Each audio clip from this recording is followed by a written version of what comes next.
I guess I'll quickly finish the story about about the secret government and what the Greys have done.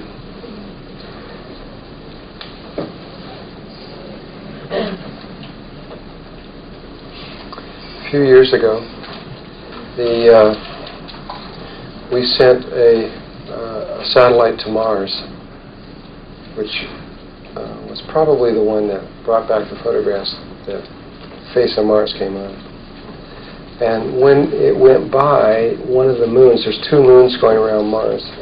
When it went by one of the moons and it recorded photographs of this moon is so weird, it just defies all kinds of... they don't even know how it could do what it's doing. It's just skimming over the surface of Mars. Just skimming over the mountaintops, you might say, almost. Real fast. It's so low to the surface that if you were sitting at the North Pole of Mars, you couldn't see the moon. The moon would be down below the horizon going around the planet. So it's just barely off the surface, going really, really fast. They don't know, they've calculated how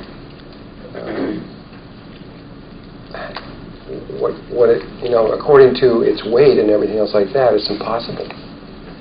The only calculations they could come up with is that it's hollow. This is the only thing that they could figure out. And so it's a weird moon. But then they saw some other weird things on it when it went by, and they found these cuts or lines. There's like slashes. This was the moon.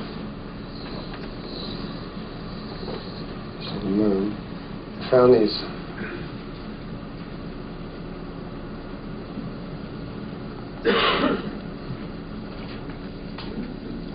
fangs all over it, and they are in a V shape from the side, and I think they're about I forget what they said, about 120 feet wide and 75 feet deep, something like that, and they run for long distance, real straight, and they're covered with some kind of inside the V is some kind of silvery, shiny substance. And so they don't know what they are. They've never seen anything like it. It falls into a new category of phenomena, and they recorded. They sent another one by recently. I guess this is in probably the early. I'm guessing here again, but earlier part of 1980, maybe a little later. I'm not sure. And they took photographs of the moon again. The only thing is that when they looked at one photograph of the old one that went by and the new one that went by, there were more of these lines that weren't there before, which is kind of impossible by everything we know, because there's no wind and there's no water and there's no air and there's no way for erosion to take place or anything else like that, and there's no way for them to be formed that we can conceive of. And so that sparked the interest of some people. And so Russia and the United States and England and France, and I think there might have been some other countries involved in there, sent 2 satellites up there to check this out.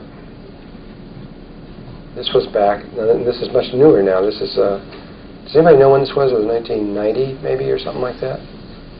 89 or 90, somewhere around there. I'm not sure exactly when this was. I need to check my dates. And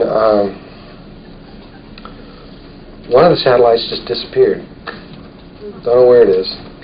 It's gone. Who knows? And the second one, though, reached the planet. And when it got to the Mars planet, it only had one video camera, and its video camera was locked into the surface of Mars.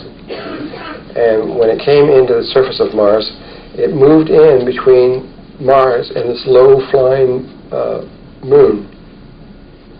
I really don't know how many miles it is between here, but it can't be a whole lot, considering you can't see it from the North or South Pole. So anyway, it moved in between the middle of it, and its next purpose was to rotate 180 degrees, lock on the surface of the moon, move up to within 100 yards of the moon, and start photographing these things. It's 6 square inches at a time. Now, considering that they can pick up the date of a dime from a satellite around the planet, that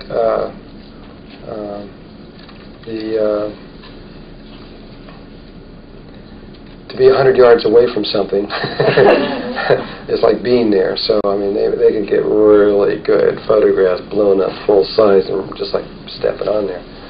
And that was their intention, to look carefully at what this was and probably look in more ways than just light. There's other ways to look, other aspects of the electromagnetic spectrum and things to look at. And, however, it never got a chance because as it was looking down at the surface, let me get something here. This is written, Zecharia Sitchin wrote about this, but he's not the only one, and there's other people. I'd like to get these on a slide, actually, or a drawing. Two things happened very quickly. The first thing is that suddenly something appeared on the surface of the Earth. And what it was this. I don't know if you can see this or not, but it looks like a building. It's an installation on the surface of Mars. This camera's looking at the surface of Mars. You can see looks like a building and complex with a road coming in and this whole thing sitting directly below it. This is on page 281. And the very next thing that happened was, you see this elliptical shadow? A 16-mile-long elliptical shadow appears on the surface of Mars. Something between the Sun and Mars, but wasn't in the camera. This big thing appears, comes into place, a shadow, and then something comes from whatever the thing that was causing the shadow, probably, and now we know for sure because of what just happened recently, and knocked out the satellite. And it was all on the last 6 frames. And this was all shown in Europe. And they re-showed it just recently, I've understood. And they've even showed the last 6 frames now, but for a long time they wouldn't let the last 6 frames out. The military wouldn't allow them out. All the military would say is there's something here that's not supposed to be there. But they've now shown what I'm being told is they now have released that. And it shows this 21-mile-long cigar-shaped thing, I think it is, in the sky, with something that comes over and knocks out the satellite. This was the first time that the outer governments became absolutely clear that there really was life out there. Before that, they've never been able to get into the aspect of what the secret governments are running, secret government has been running. Like Barry Goldwater has been trying to get in the Blue Room. I think he tried 30 times, which is where a lot of this secret planning was done, and was never allowed in. He was a senator. And so the outer governments knew about stuff like, well, about to the level that we know about stuff, and maybe a little bit more, but they never had, I don't think they had any absolute, definite, hardcore proof, and now they did. And so, I guess this goes back earlier than that, now that I think about it, because when was Reagan's last year? 88? 88. This must have taken place right before, because Reagan was just in the last part of his time. Remember he made a statement to Gorbachev, what would we do if we were attacked by aliens? You know, and the papers kind of laughed about it. Ha ha ha. What would we do? Well, according to the Russians, when Gorbachev got back from that was supposed to be just a little statement that he passed off as a joke. Gorbachev talked about it to the Russians seriously for 2 hours. Seriously discussed it. What would they do? And there was a couple other times, or at least one other time, when Reagan talked about it also. And what had happened is they knew for certain that there was somebody out there, and that they were aggressive. They blew one of our satellites out of space. So as far as our governments was concerned, we were at war with whoever this was that was out there. And they came back, the United Nations came back, and made this whole document, which was not what to do if we ever find ET life or any of those other kinds of things, or not to do how to look for them or something like that. I don't know how to put this, but it was what to do when the world became aware that there was ET life. What do the world governments do? It was already a given that it had happened. Now they were trying to figure out what to do when the rest of us find out. Do they impose martial law, or what happens, or all these kind of things? They've worked out every detail of exactly what they're going to do when we find out. And there's even a law on the books in the United Nations that if any person in the United States, though they're not going to enforce it right now, but it's there when they have to, if anybody's approached by an ET, they must by law report it. Because they know this is real now, and so these are the kind they're thinking along these lines. This is why when Richard Hoagland was trying to push to get we've sent another satellite back there now, which is carefully going to map the entire surface again with cameras that are 50 times clearer than anything we've ever had before. So I mean, they can really get down there and see what's there, and those are on their way. They'll be there in August of this year.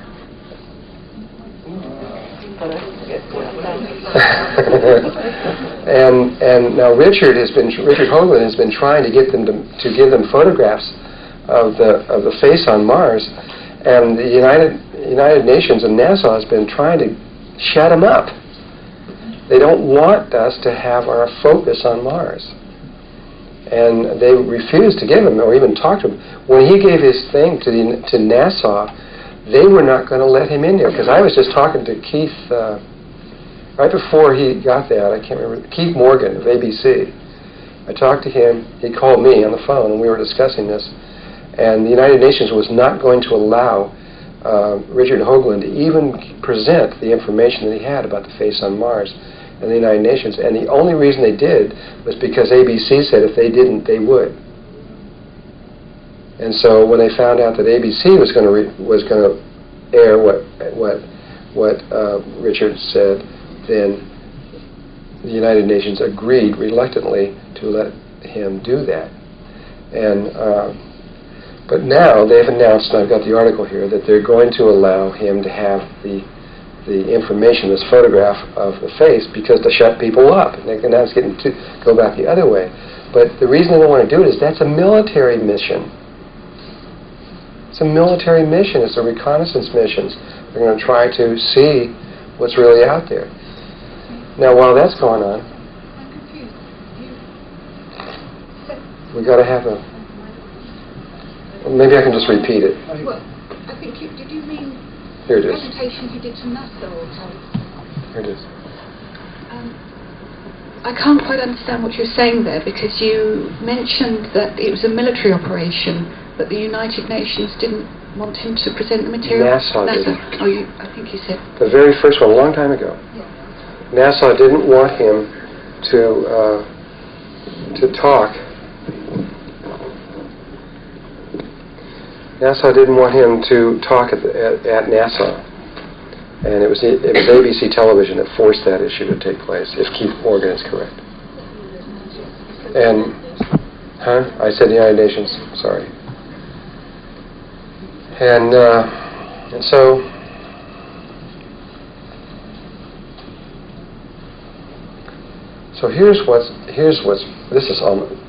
this is so transparent what the world is doing right now. Let me turn this on just a moment.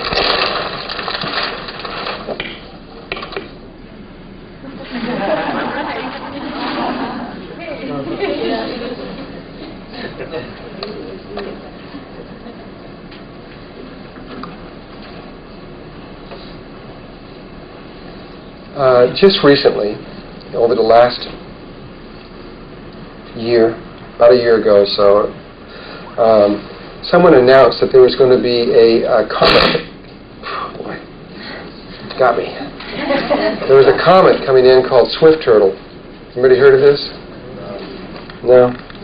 This comet is supposed to hit the Earth on August 14th, 2126, they think. That's what they suspect. Turtle, you better be. Well, on course for doom, maybe. This was the first announced in, I don't know when they did this, announced this about a year ago. And they have blown this thing way up. So, this is the actual photograph of Swift Turtle coming in a computer-enhanced photograph. October 22nd, I think, 1988. Or, 1992, probably. Or, no, maybe 91. I don't know. It's all getting to be a blur these days. But anyway, this is the actual photograph of it. And so they said this thing is going to come in, it may hit us in 2146 or whatever it is. And now they're saying, nah, they don't think it will miss. It's not even going to hit us anymore. They're pretty sure that it's going to come close, but it's not going to hit us. And then there's all these articles that have been coming out. The next one came out. All this press stuff coming out showing how these comets have hit all over the Earth, asteroids, and here's a whole map of them. All these hits that have happened all over the Earth, and they're telling us that we're in real trouble. That we better prepare ourselves because we're going to get hit by another comet someday. And so the governments of the world are now, this is one of the latest article, this is in one of the science things of Time, I think. The governments of the world are now building, they're in the process of building a huge complex of missiles all over the world, spending a fortune. The missiles are designed to blow the comets out of space when this mythological comet comes along. The next one in 100 and something years from now. But they're going to get prepared right now. And they're really doing this. They're building these, they're going to build this whole complex of missiles all over the world, aimed out in all directions. And these are going to have atomic warheads and neutron bombs. Neutron bombs on them. Right in here. It talks all about it. How they decided that neutron bombs would be really good for deflecting these things. This is just a scam. I mean, what they're really doing is trying to prepare for war. For, the best that they can, because they know that somebody's out there. And they're scared to death. But I thought they were the somebody. No, we're talking about the outer governments now. Clinton. These guys. Not too far removed from you and me, really. Does Clinton not really know about, Bush's and Clinton's, do they not really know about the secret government and all this stuff? I think that they have a real good idea about it, but I don't know if they know what they know on all the levels. And who did all the work for the secret government of building all these facilities? Which facilities? On Mars and the Moon? Well, I don't know who this was. Mostly I think it was Russia, not the United States. I think these were primarily, since they were the 2,000 trips that came up off of Russia were Russian-based. They couldn't use us. We're too exposed, or whatever you want to say. There was a video that came on in London about all the British scientists and European scientists that have disappeared from the same place, and I think Alternative 3. Well, that's another example of what happened before the secret government became aware of the situation that we're in. At that time, they would eliminate anyone that tried to expose what was going on. Well, I thought they were saying that those people had been taken up to Mars to work there. Yeah, that's what they were. Oh, all right. I did see part of that. I didn't get that out of it. Is that what they said they did? They took them up there? Oh, they just... You mean abducted? Abducted them?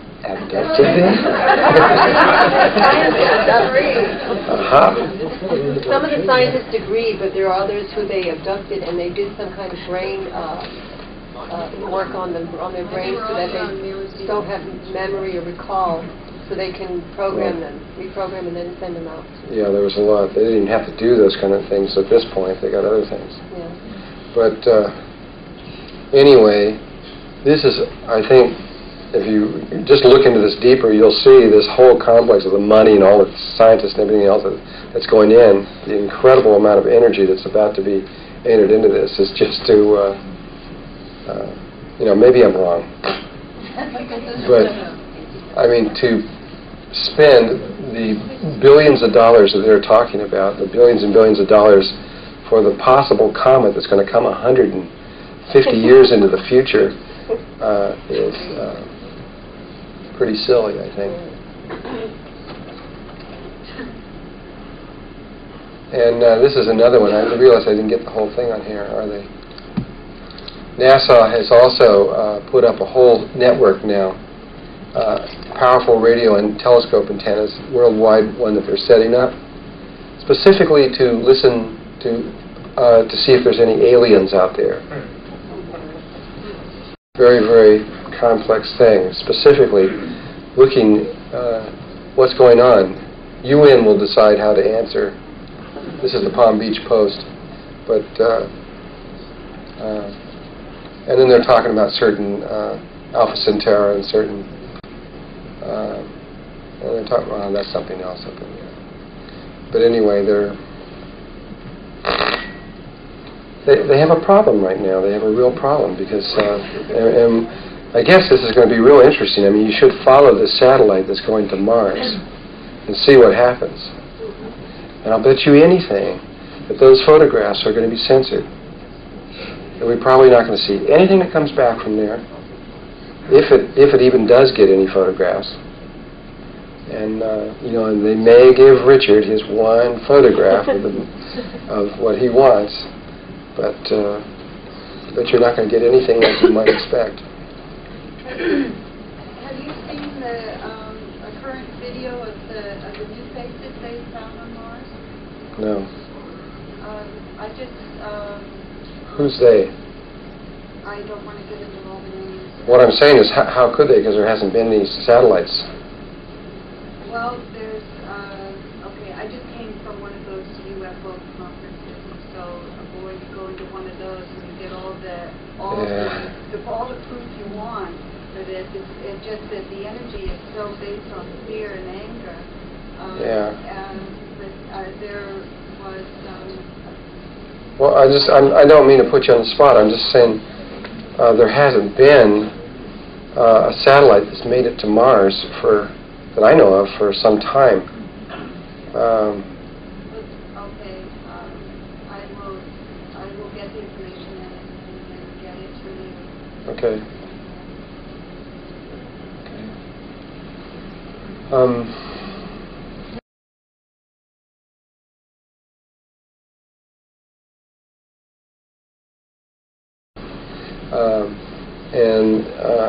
I'm just going to show you some slides of where the Flower of Life has been found around the world and the information associated with it. And this is in Greece, in Crete. And you see the dolphins here and the Flower of Life information on the floor, the original petal from it. And this is in Ireland. I'm just going to show you places all over. This one's really good. This is a door plate, so a door handle goes through here. And you see the 13 circles of the fruit of life. And these three form a Star of David around these three with the Star of David in the middle. And then look carefully in here and you see the inner pattern of the Flower of Life. And more of these three all have the inner pattern of the Flower of Life inside of here. And it's a circle with two lines around it and all this stuff. It's pretty good. Anyway, that came out of Ireland. This came out of Turkey, the 6 days of Genesis. And it's not that. You actually not only see the 6 days of Genesis, You see this paddle of the 6 days of Genesis, and these two side by side. This is the inner 6 petals. This is the, where's that thing anyway? If you look at the central one, it's the inner 6 petals, and you'll see this over and over and over and over around the world. You'll see that one, and then right beside it, it'll show the inter one of the whole with these other 6 loops around it. These 6 loops here, and that's like the minimum amount of information. Those 3 patterns for the flower of life.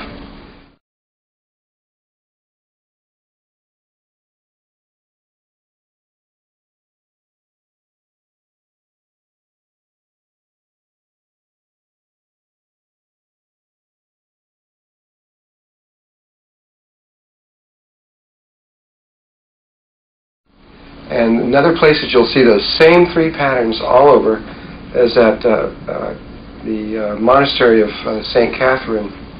When you go up to Sinai, where Moses found the burning bush and talked to God, there's a Coptic monastery there. And when I went in there, they won't let you take cameras in there, but it's all over the ceiling. We already know the Coptics were involved in this, but even in modern day time, they still have the information on the ceiling.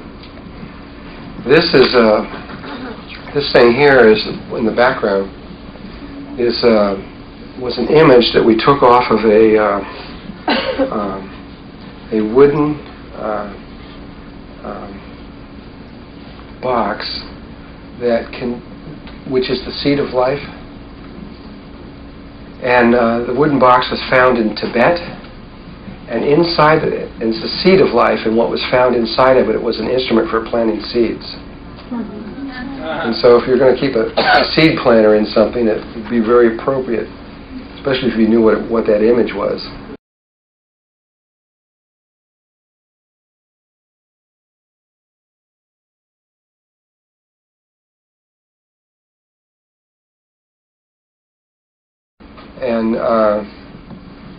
And this image here, which we took out of the flower of life, remember when we had that symbol and all that stuff, when you color it in, is the yin-yang of the Tao symbol.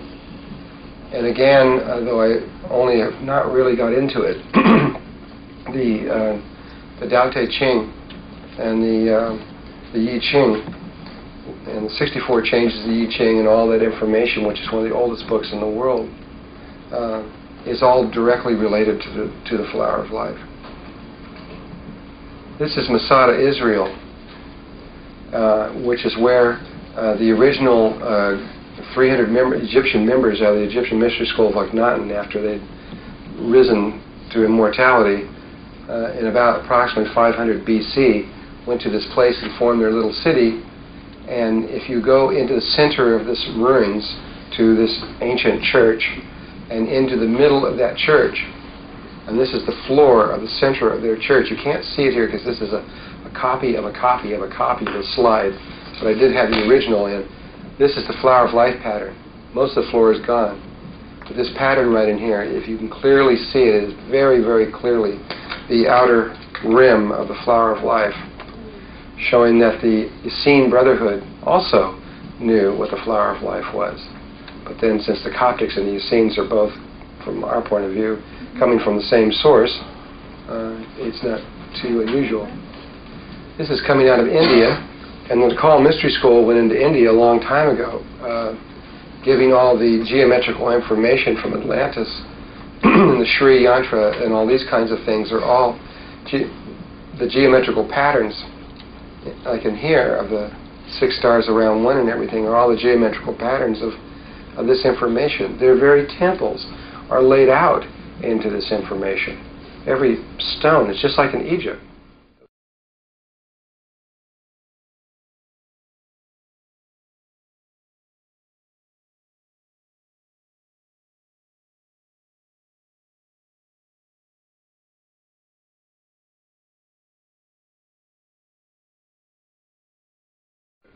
Those temples there are also equally involved in the same information. This is also Hindu.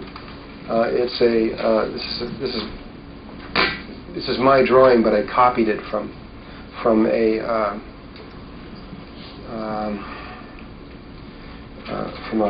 mandala. It's a Hindu mandala on Tantra. And when you look carefully, this is 2,000 years old.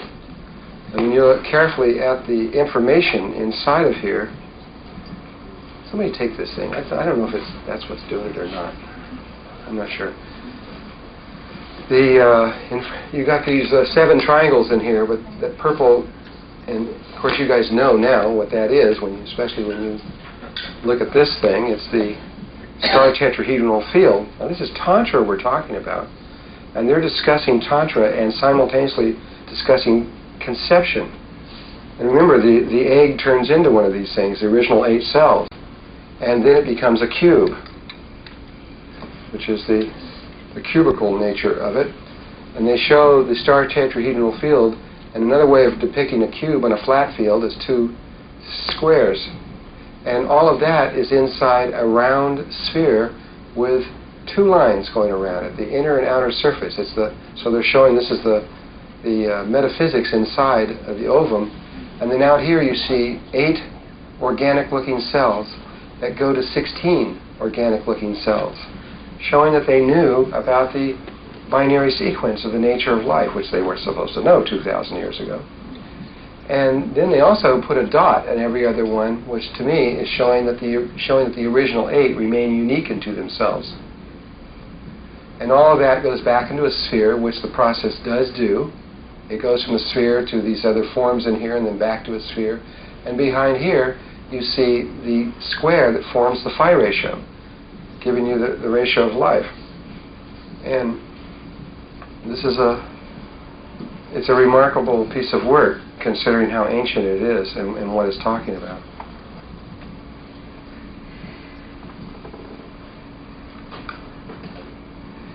And this one here, I'm not going to let you see yet. I've been waiting so long. This one's great. Okay, if everybody will come up close. You get to see this one finally. You remember when we talked about Abydos, and in Abydos I said there would be something on that ceiling which would prove to you that the Egyptians could see the future. And this is, where is it? Okay, now watch it. Just look where I'm showing you first. Look down here. And you see this bee with a staff up in here? That's another symbol for the left eye of Horus, the emotional body. And you look up here, and you see the bee again, and you see the staff, and then over here you see an attack helicopter. And over here you see a tank facing back, and another airplane, and what appears similar to the AWACS, a sphere with an eagle looking over this way. The planes and the eagle are facing that way. The tank is facing back. And and these are like those Patriarch missile symbols, which are those square things. None of these symbols exist anywhere else in Egypt. Not these or anything. None of those hieroglyphics. And there's only one war where the airplane and the tank and the helicopter, all 3 of those things, was in use, in widespread use, and that was in Iraq. The 6 Day? The 6-Day War? Israel? Was that a tank war? I don't know, man. Yeah, there was a time when Not in this the helicopter and the jets weren't white. But who is the eagle, though? That was an Israeli war. It could signify the United States, the eagle. Huh? It could signify the United States. Well, that's what I mean. Is if it was Israeli, they probably would have starved David there or something. No, in Vietnam there was really no tanks. It was a helicopter war, but They didn't have that kind of helicopter. that's true. This is a new helicopter. This is someone else who was in the military here, who was here once more, and he goes, "That's the brand new one." Really, he was blown away. That's the one that this is the one that they used in Iraq. When they get in dirt, and so people came in and had to squeeze under things and stuff like that. Doesn't it look like those two big guns that he's supposed to have? Are you interested in adding to your collection where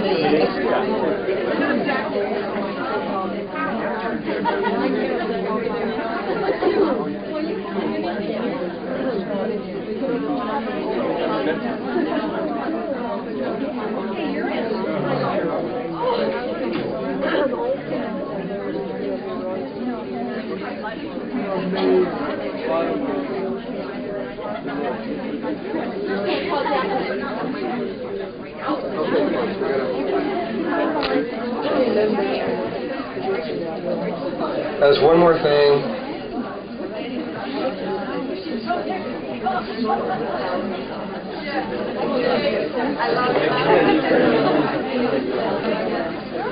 This is very important. This slide's very important. Please read it.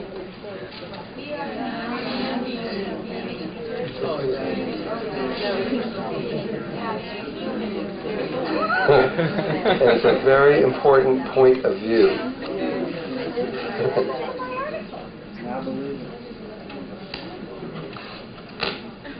Okay, back to the Merkaba, which is this is about. This is closing the scroll of the right eye of Horus. And this is Machiavinda Melchizedek holding the Holy Grail, which is Machiavinda Melchizedek. He's the one that's been here for 200,000 years protecting us. Right, holding the Holy Grail, and which is the focus will soon be on England and the Holy Grail and what this is all about. And that's the end of the slides.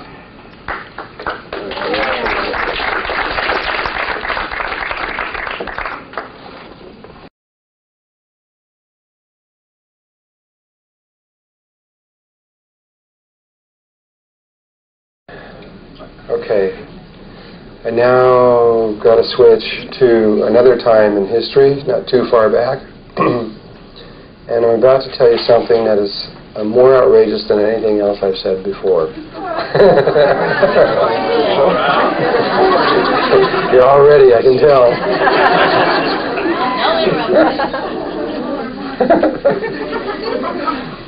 And it was real hard for me to talk about it because I knew what was going on, but it was hard for me when they first told me to go tell 7.5 years ago. It was very hard to talk about this, and everybody sort of walked out going. And but when they started to create the grid 13,000 years ago, it was calculated that we would reach completion and be able to step through in approximately, and when I say approximately, they had it down to about 1 day, I think, approximately the winter of 1998, and that we would be able to move in during that time. And so everything was set up, and the sacred sites were created, and people all over the world in different races that were seemingly disconnected and had nothing to do with each other were working on this little grid, very much like this floor plan that's on the floor here. They were placing them in certain places all over the world, which affected and shaped this electromagnetic field outside the planet. And however, about 200 years ago, sometime in the 1700s, it became apparent to the father aspect of us, not the Anunnaki, I don't think, but the Sumerian aspect of us, that the grid may not be completed in time, and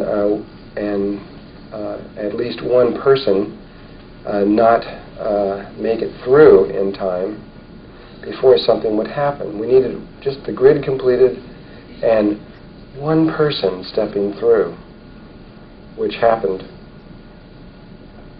recently, 1989, but this needed to take place earlier than this.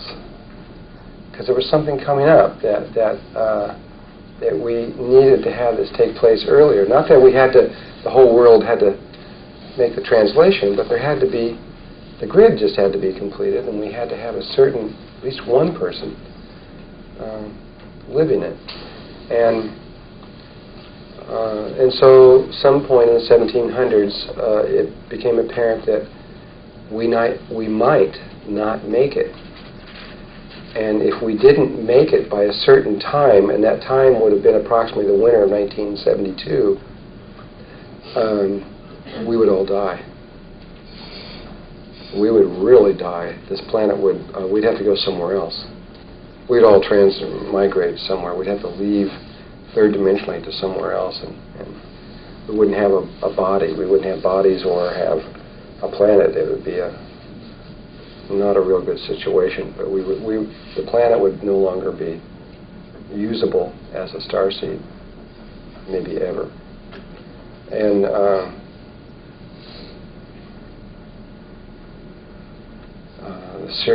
our daddy did not want this to happen. They really did not want to see us get hurt. But it looked like there was a very high probability that we wouldn't make it, because they knew what was going to happen. And so the Syrians began to make a serious investigation into the memory banks of the universe, looking for someone who had thought of a solution to our particular predicament. And what the result was, after checking all possible knowledge, was that there wasn't any solution. No one, in all cases that had all happened before, when a life form had gotten this close to making the change and didn't make it, the life form died. And there was no solution to the problem. And so it was probably a little disheartening for a while. However, they kept searching, and they found hidden deeply into ancient records, ancient times, so not even in this galaxy, somewhere else was the originator of all of this. So I'm not sure, but it could have been anywhere. A little tiny seed, a little possibility of a way that if we did fail and not make it through, that there might be a way. Somebody conceived of a very intricate way that under these specific circumstances, that life might be able to make it through. No one's ever done it, but it was a game plan. It was a possibility. And so the Syrians took the information from the ancient past, and they began to proceed as though we weren't going to make it, even though they didn't actually know if we were or we were not, because it was going to be so close. And so they began to proceed, and they made, you might say, the hardware and the software, and trained all the people and got everything ready to go. It took a while to do it, and they did it all. They made all their experiments, they studied, they did everything else, made sure that they had everything ready. And when they were all ready, they even had the ambassadors ready to go, everything that they would have needed. And then they waited.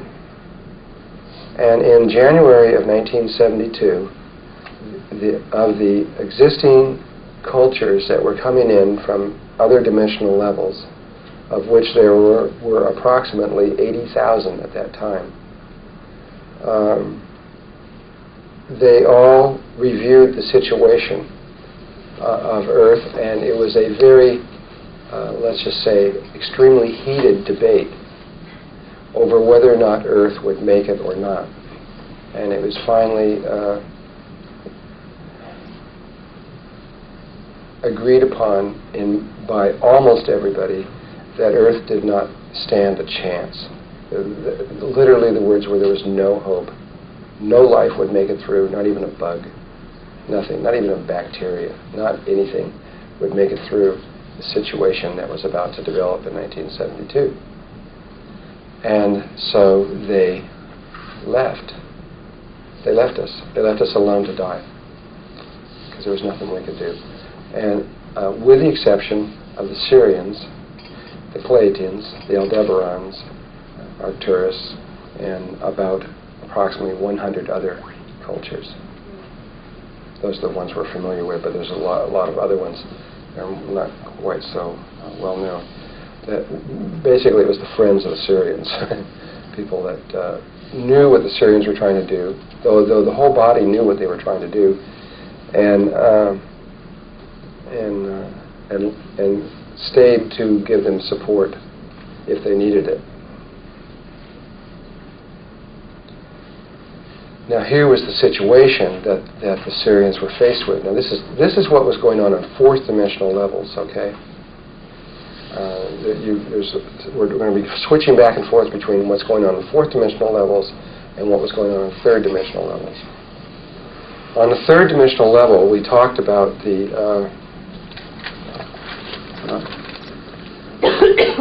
pulsing that was coming off of the sun. I'm not sure if I even need to say that. There was these spiralings, these pulsings that were coming off the sun. When Suzuki wrote his paper, he said that. Excuse me. He said that they calculated there would be this enormous explosion on the sun on August, September, October, November of 1972. As it turned out, it was August 7th of 1972. And it was the biggest explosion in the history. In actual fact, it was the biggest explosion in the history of the Earth. In recorded fact, it was one of the biggest solar flare activities. This is all the data on it here. One of the biggest solar flare activities ever recorded. And but it was much more than that. A bubble was formed in the sun that was 2/3 the size of the sun. And the sun was knocked off its axis. It will never quite be the same. And it actually shifted poles. A shifting of the axis of the sun took place, which inevitably means the shifting of the axis of the planets that go around it, because they confirmed to it. But they didn't really know what it meant. But at the moment that this was taking place, right prior to August 7th, we were approaching Jupiter in a satellite. And as we were approaching Jupiter, and it was on worldwide television, we were coming into Jupiter, and we were about to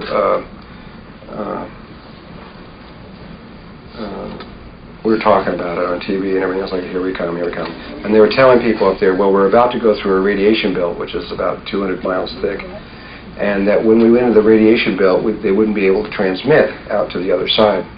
So they would go blank on the world screens until they got to the other side. At the very moment that we were approaching Jupiter, there was this enormous explosion on the sun, unparalleled, and on certain levels, unparalleled in the history. And the solar wind got up to 2.5 million miles per hour, coming through like a tidal wave coming across the oceans. It would be like about a 400-foot tidal wave coming over the oceans. This would be about equivalent to it. And this tidal wave came in and just went right over Jupiter and just blew away the radiation belt, just blew it up. And so we transmitted as we went around. And in NASA, you can see these guys in there, they're going, oh, I guess we're transmitting. And they're going, holy cow. Because they know what's going on in the other ends, and out here they're being real comical. Oh, it looks like we're going to transmit as we go around. But this was a real pretty exciting time for those guys, because that was a really big, huge, enormous thing that took place. Why didn't it blow the satellite out of there too? No, it's not. It's little tiny fine particles that are being. Just affected the radiation. It won't affect physical things like that, but it did affect the radiation belt dramatically.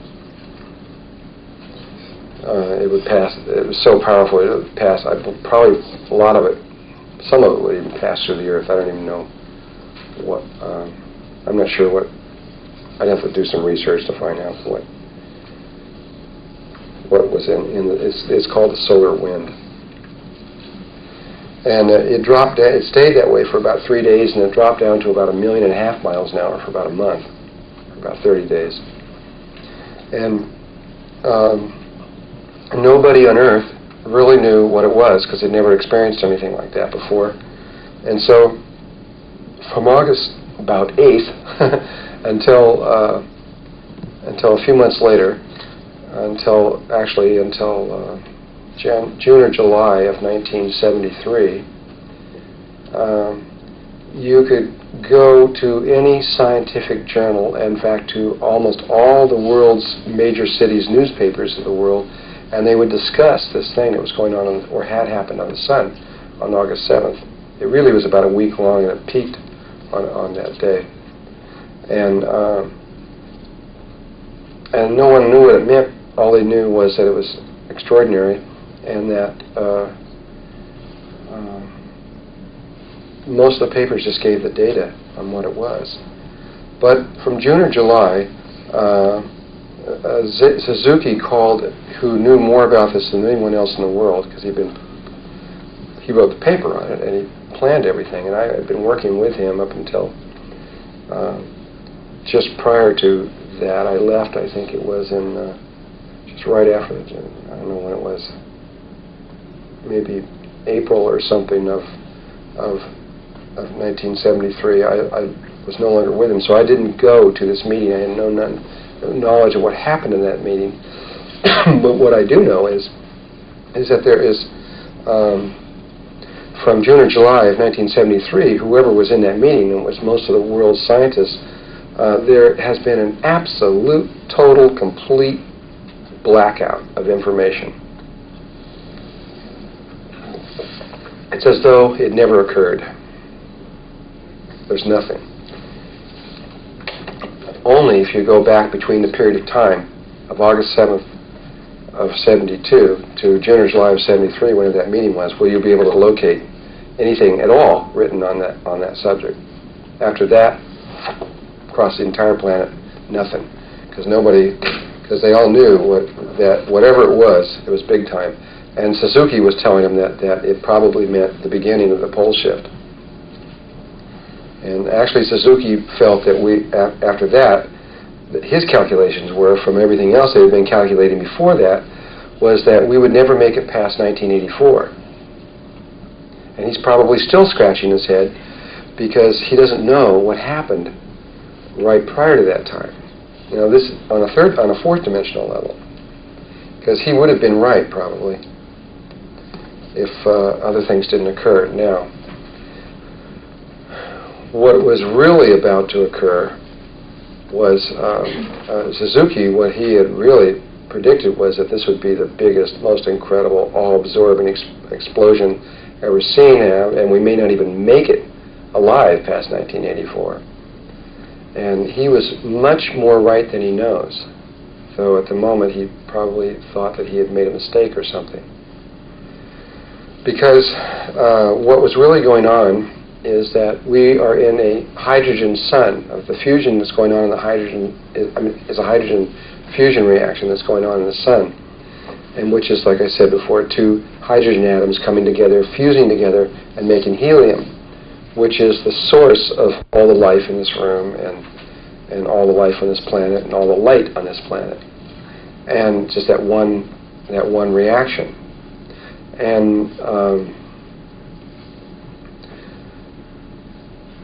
And for about 5 billion years or so, the sun has been doing this.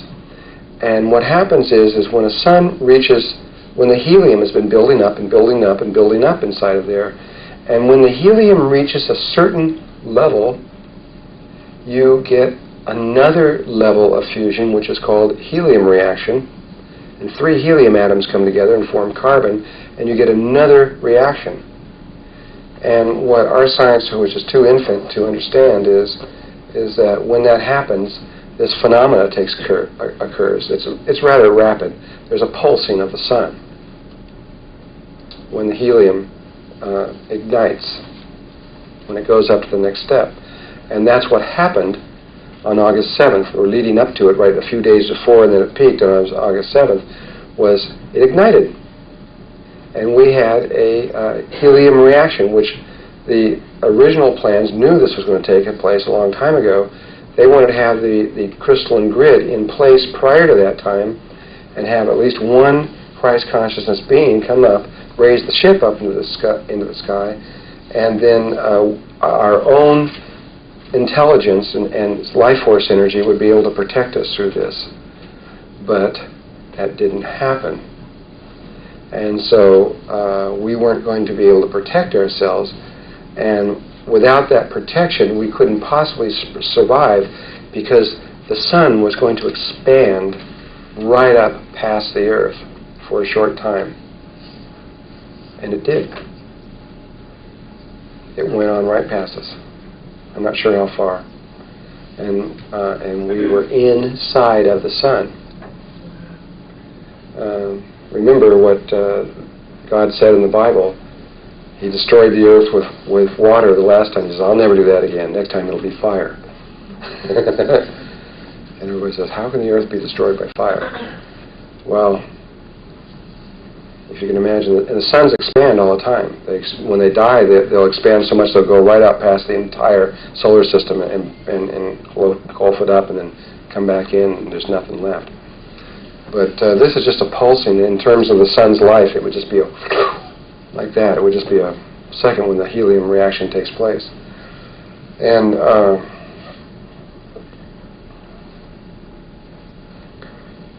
so they had to figure out some way to protect us. And again, so in January, when everybody said, "There's no way, nobody's going to survive this." This is what they meant by not even a bug is going to survive this one. And so they all left.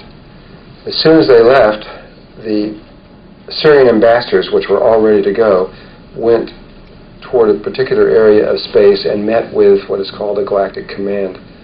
And this particular one is the one with 48 members. And asked the galactic command for permission to do the experiment.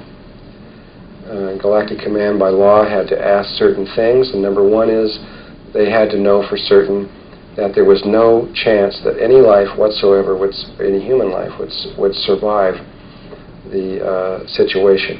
So it was the opinion of the 80,000 people that were there, almost all of them, that we would not survive. And because there was no hope, then they were given permission to do it, providing that the Syrians could demonstrate that or convince the galactic command that in so doing their experiment, that someone would survive. So not only could be no one would make it through, which would allow them to be able to do this, but simultaneously they couldn't just do an experiment that they didn't think would really work. And so they had to demonstrate that they thought that it would work. And they were able to convince them. But however, when they asked them, how many people do you think will survive?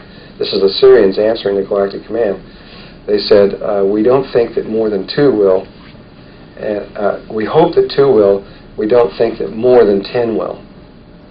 So all the people they thought would survive this. But and they answered from their heart. That's really what they believed. They had to. You can't lie to the galactic command. And so they really thought it would work, but they didn't think very many people would make it through. But if even 2 people made it through, then they're going to say yes, because that would mean that the whole thing would survive. And so, and would survive on the 3rd dimensional level. There had already been cultures that had taken humans off the 3rd dimensional level into 4th dimensional levels, etc., and things like this. But they wanted, it would be really good if someone could do it on their own, and or at least almost on their own. So anyway, they got permission to do it. Now what it was is this. Again, I'll have to put this over here. Now, to try to explain this to someone 7.5 years ago was pretty hard, even with what we had. These days, it's a little easier, and you can imagine if you had not ever seen this workshop before, to try to explain this 4 days ago would have been hard. You now probably are pretty familiar with the concept that there is a star tetrahedral field inscribed in the planet Earth. And however, though the United Nations, etc., are familiar or are now aware of that, there's a little bit more. There's 3 of them, like we said. But there's also a star, if you remember the fruit of life, there's a star within a star. So there's a star in the planet, but there's a bigger one that encloses the planet, where your planet would be way inside there, and these points would be way out in space. So the whole energy field, does everybody understand that? There's a bigger one way out there. There's another one with it, just encloses inside of it, and there's another one way out here. And so they went to these places, these little points out in space, which are the chakra points of the planet itself, that are in space, the same ones that we're dealing with out around here. And they placed 8 little tiny objects at each of those 8 places. They were they weren't very big. I remember 12, 20 feet or so wide, and they were disc-shaped objects, robots. There was nobody on them. And they placed them on there one full overtone higher than that the Earth sits on, so that they were invisible to the Earth, but easily able to reach the Earth.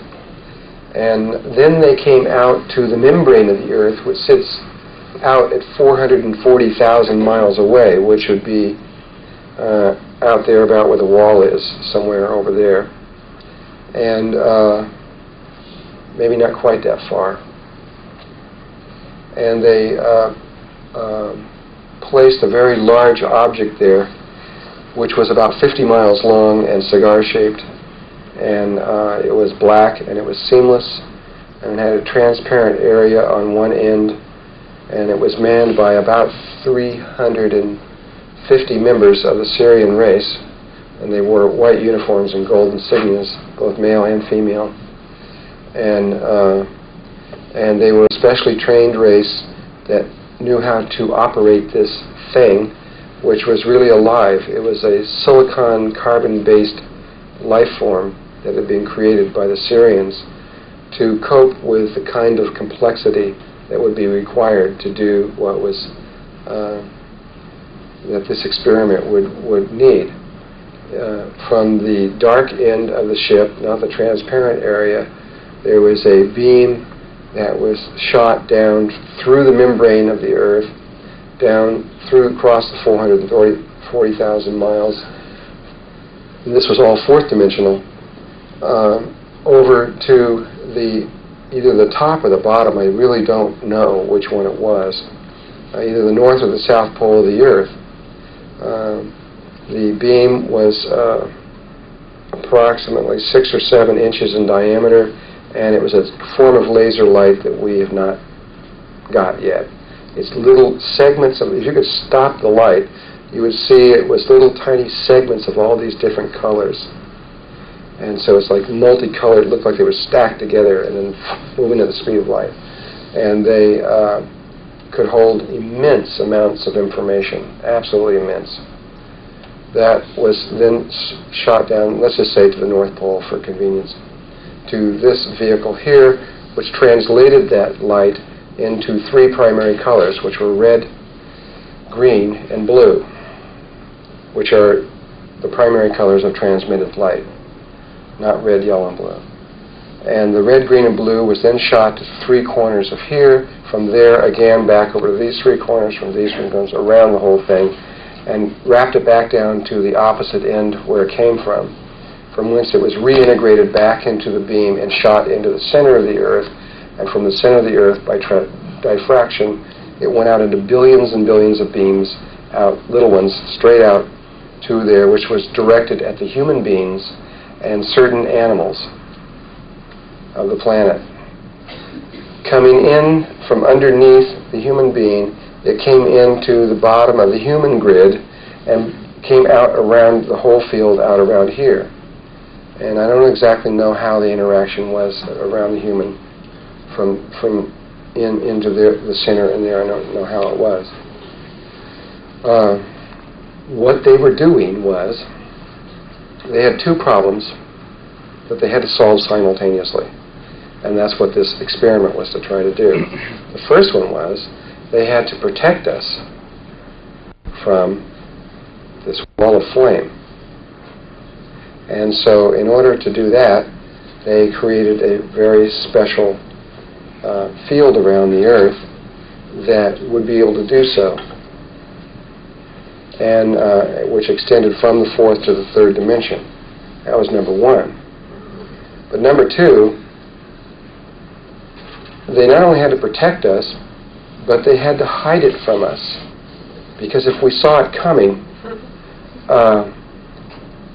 just the shock alone would do us in. So they had to hide it from us, so we didn't know that we were being protected. And at the same time, you can see why this hadn't been done for so long.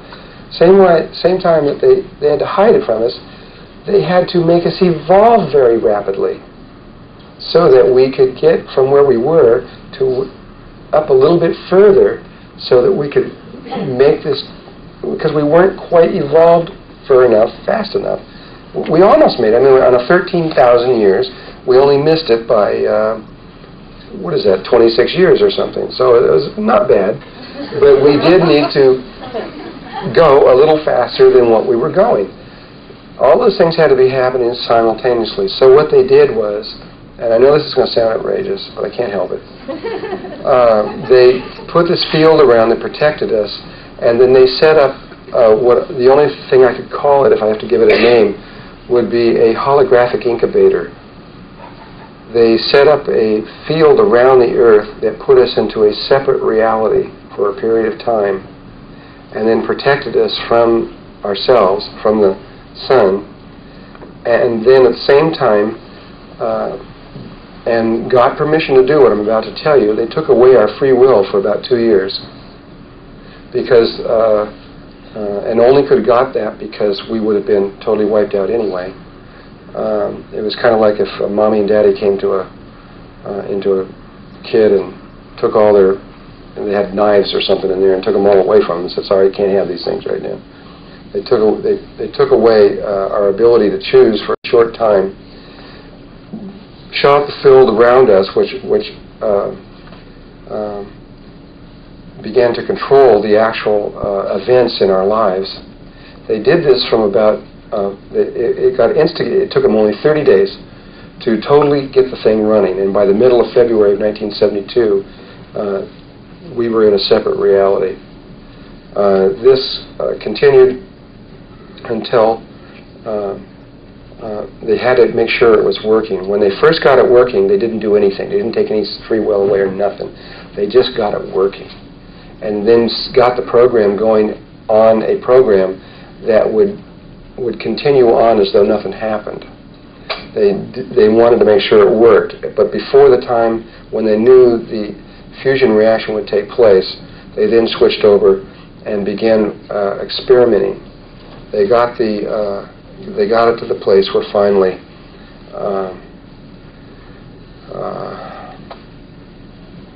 they took away the free will, and they guided us very carefully over the next 2 years during this very crucial time. And what they did was they would keep giving you, or all of us, experiences in life that you might not normally have that would make you evolve as rapidly as possible. And so from about if I have to guess, I'd say May, June, or July, somewhere around in there of 1972, we went into a total artificial reality with no free will at all. And then after about 2 years, they gave the free will back because they didn't really want to do that. They had to. They gave us free will back, but they kept the programming going. And so they'd give choices to you, but if you didn't pick the right one, they would just keep coming back at you. Because they really kind of, no, go this way. No, go this way. No, they're not. They're not doing this anymore. Around what date was that again? They were doing it? They did that from about the summer of '72 to about the summer of '74, roughly. So were they responsible for disco music? It could be. How did they save the other planets if the sun went beyond? They weren't concerned about the other planets are fine. How could it not affect them? Because the other planets are alive, and they have very high levels of life on them. The only one that was a problem here was Earth. And all you need is really is one. But if you've got two, then you're really together. If you've got two beings of at least Christ consciousness level, there's no problem. That's it. There's no problem for the entire planet. That's all it takes. I mean, we didn't even have two here? Not even one? Not that could do. No, we didn't. Not. We had ascended masters.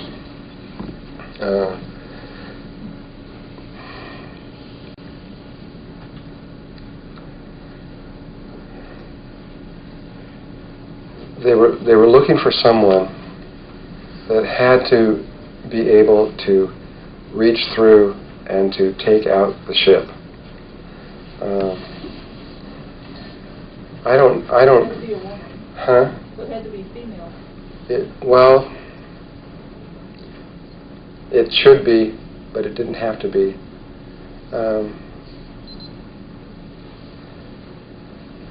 I don't really understand. This has come up before. I don't really understand what the linkage is between the ascended masters and the body on the earth and the relationship of that. I know that Thoth, who was one of the ascended masters, took the ship up before and said that he said he could never do it again. And so I don't understand that point fully, and I can't help you on that exactly. Why they needed someone new, someone out of this cycle. I don't know if this is because of the fall and that there was a separation. I don't understand. They were looking for someone of this cycle to be able to do it. Now, why? I don't know. I should be able to get that from the angels. I don't understand. It's come up before, but I don't know. I can't tell you. I'm sorry. Is that form still out there? It's still there right now, yes. They didn't know how long they were going to be able to do this. They needed to get us to a level of consciousness. They needed to get first of all, I know what part of the problem was. They didn't have the grid completed. The grid wasn't completed. And so it wasn't possible for us to make a transformation without the grid. And so it just simply wasn't done. It was almost done, but it wasn't done. And that was the primary thing that had to be completed. Yeah. I remember listening to this story on your tape. Yeah. And just a couple of weeks ago on the show Sightings that's on Friday night, yeah. Japanese cinematographer shot a shadow on the moon that's a 50-mile-long lozenge shape that would correspond to the ship I was talking about. Uh-huh. Well, that's about right. That would be, if it was 50 miles long, though, that ship would have to be awfully close to the moon. No, the shadow wasn't. The scientists who looked at it said they calculated from the shadow how long the ship would be, and they said 50 miles. Oh, I see. Well, this ship sits out at almost double the orbit of the moon, and and if there was a shadow from the sun, I'm not quite sure how that's possible from that ship, but I don't know. It was a clear lozenge shape on the movies. Yeah. Okay. I'll tell you. I don't think it's that. See, they put the ship outside the membrane and put it up on a fourth dimensional level, specifically so it would not be seen. And put it outside the membrane so it wouldn't even be sensed. That's why they had to put it so far away. And I don't think that that's what that is. That might be something else, but I don't think that's what it is. What? Yes. Is it active in any way at this time? Yes, I'm about to tell you what continued on. Let me tell you the rest of what happened.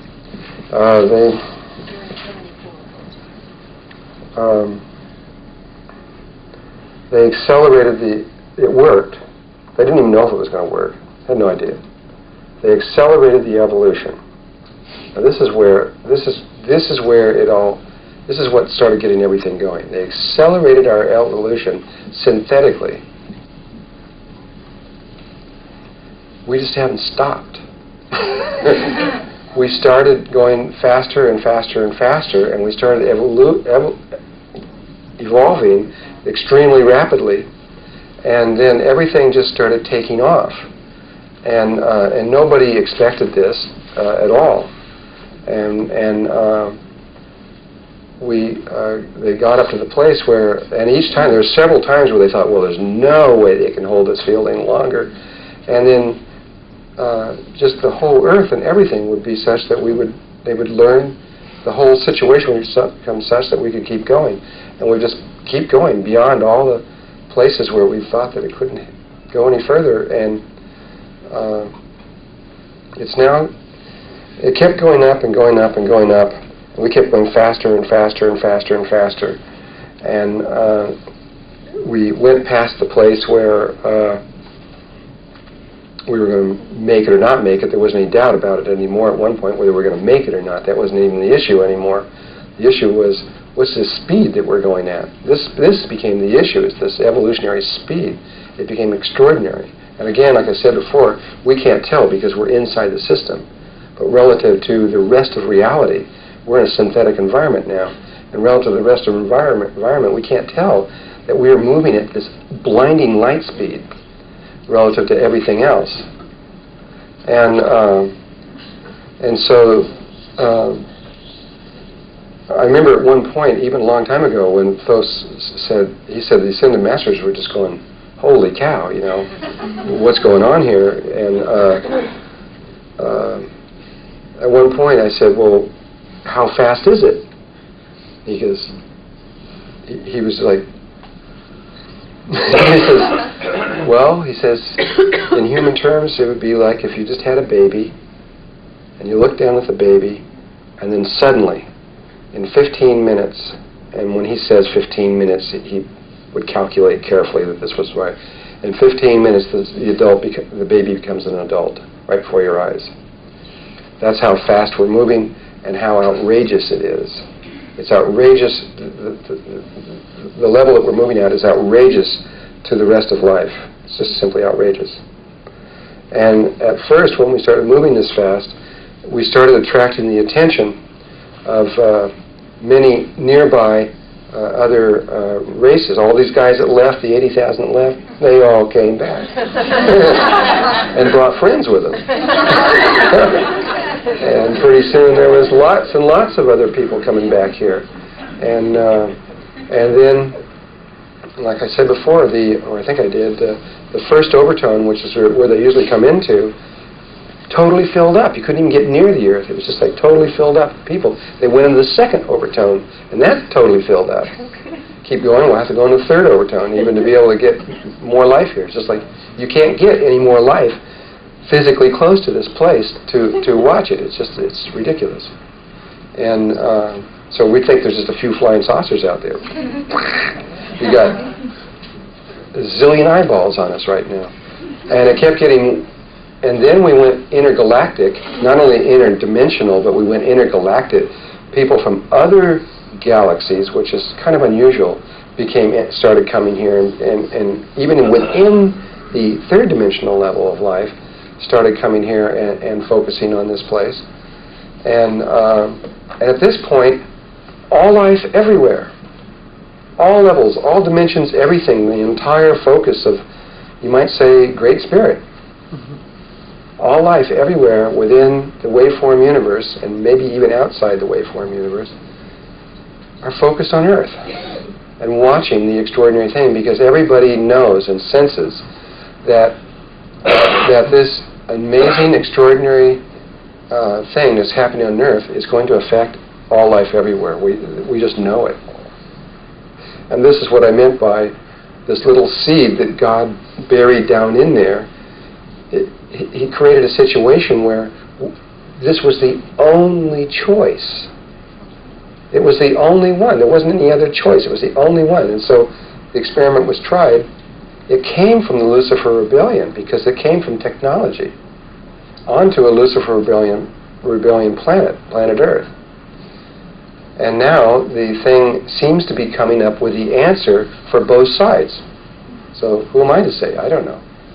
But what appears to be happening now is that God appears to be entering into the situation. And God, I mean us on the other side of the experiment, the whole experiment outside of the waveform universe, seems to be interacting directly.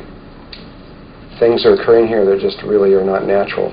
The grid that's around the Earth that was finally completed in 1989, that grid, which again is based on a dodecahedron, but far more integrated. It's a stellated dodecahedron, but there's much finer aspects to it, reflects the consciousness of that life form directly. And Christ consciousness usually evolves over a long period of time. In other words, it goes into one stage of unity consciousness, but there's many levels that continue up. There's stages of growth that continue up even from there. And you can always tell where it's at just by looking at the grid. So if you want to, what they're not really watching, the individual human so much as they're watching this geometrical image around the Earth. And it usually makes maybe a change every, well, maybe 1,000 years or maybe every 10,000 years or something like that. We're making changes in this thing hourly, and sometimes even sooner. Whole worldwide global changes are clicking on here. Just going click, click, click, click, click, click, click, click, click, click, click. And so, whether you know it or believe it or not, we are in the midst of an extraordinary experiment here that all life is focused on. And I don't think that has ever occurred before either, though maybe it has. I don't believe that Melchizedek has any conscious memory of the entire waveform universe focusing its attention on a single point. Just to have that done. In January of 1992, another phenomenon took place. We reached a very high level of development based upon polarities, and the dark light, which had been more powerful on the Earth for at least the last 16,000 years, the light energy, or in other words, the amount of people that have connected into into the dodecahedral grid of Christ consciousness, became greater than those connected into the other grid. And when that happened, another milestone or transformation took place on the Earth, and the light became stronger. At which point we entered into another area where certain things were, for one thing, before I even explain that one, let's go back a little bit further. In August of 1990, go back a little bit further, back about 1988 or so, Thoth told me, that's when he was saying that we were going so doggone fast and all this stuff was happening. And the Ascended Masters were trying to figure out some way to respond to this rapid approach, because they were the only ones that were inside the system that could effectively deal with it. And so they could see from inside the system that we were going to reach this point of what's called critical mass. In other words, of about 5.5 billion people, when you reach approximately a level of, it's somewhere, I don't remember what they said exactly, but it's about 500 million people. when you reach a certain level, critical mass takes place. And what usually happens when that happens is the whole planet goes, everybody, the whole planet goes up to another level. It goes into unity. It goes into the certain specific unity of Christ consciousness. And so and I have this on tape as far back as about 1988. I think I even have it on video. Because he made me go out and say what I'm about to say, which at that time I thought was pretty outrageous. But he said that it looked like by the last week of August or the first week of September, I'm saying this 2 years earlier than the time, which would have been 1990, that in that 2-week period of time, we would reach, let me think a moment, just what he said.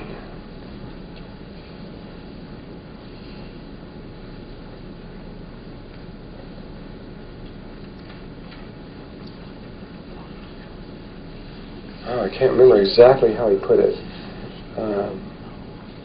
I think what he said is we would reach critical mass in that time, and that then the next one coming up would be the window again that we referred to the times when I had to go into Egypt, which was January 10th to January 19th. And in that window, which is a special window when things can take place, they felt that we would we would reach critical mass back then. That's what it was. But in that window is when we would make the transformation, and that we would go into unity. At which point, during the window, they decided that if it looked like we were really going to do that, that they were going to leave in mass in one big blast of white light in a sphere. And the leaving, they felt, would pull us all up into this other level. Who's they? The Ascended Masters. They were all going to leave, all of them. They were all going to go on to a higher level in one big expanding sphere of light. From a third-dimensional way, it would be a way to look at it. And they were going to do that somewhere between January 10th and January 19th. And that by the spring of 1991, we would be in a whole other level of existence. But what happened? And they realized as we started to get closer and closer and closer, and we started to get up there, he goes, I don't know if we're going to do this or not. But look what happened at that time. And again, this was spoken on video at least 2 years earlier. Coming up to, in the last week of August, the entire world came together to declare war on one man, Saddam Hussein. One man stopped. We came short by one person.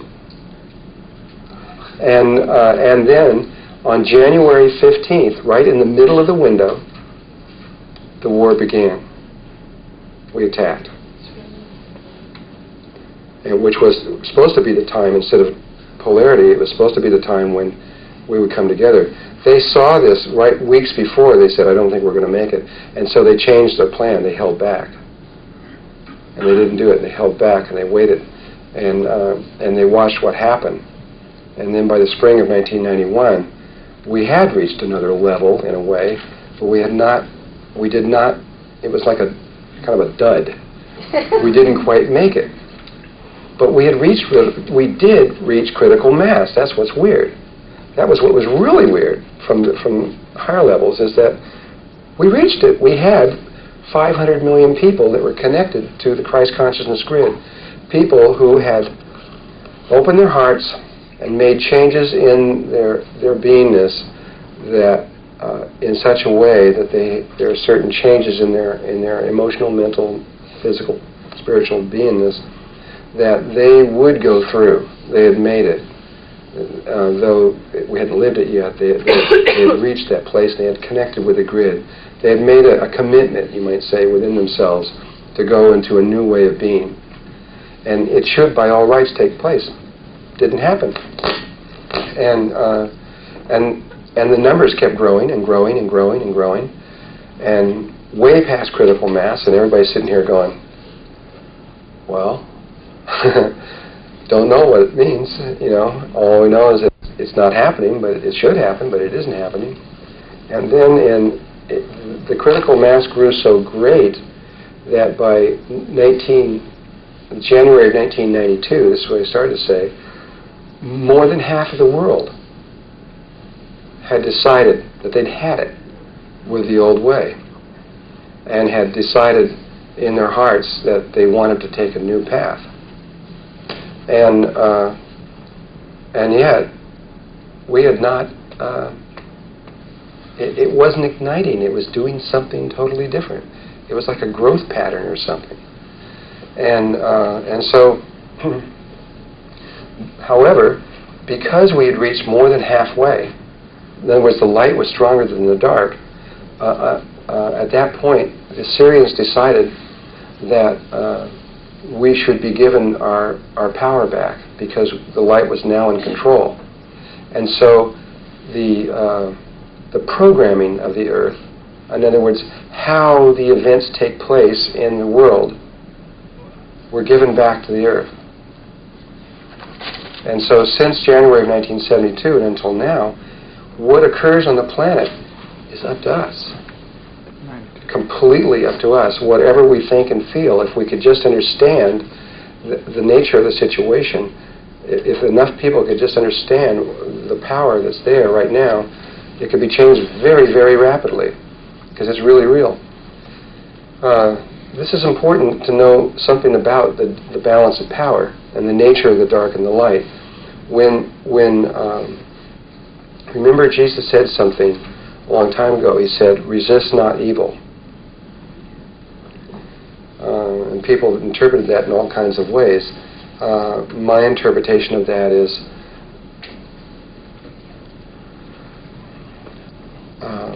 that if you try to stop something that you think is evil, you give it power, you lend it strength, you help create that which it wants to create, though you may think that you're stopping it. And it's not the way. And a good example of that, which I love to use, is the one of the movie The Last Temptation of Christ. Because in that movie, that was just a grade B movie. If they'd have got their money back on that one, it would have been lucky. But because the Christians decided that they didn't like that movie, they didn't listen to Jesus. And they resisted it like crazy. They went out there, "Don't see this movie." And everybody went and saw the movie because they told them not to. And if they hadn't have done that, the movie, what they should have done, what Jesus was trying to say is, okay, you don't like something, great. Turn your back on it. Put it behind you. Put the evil behind you.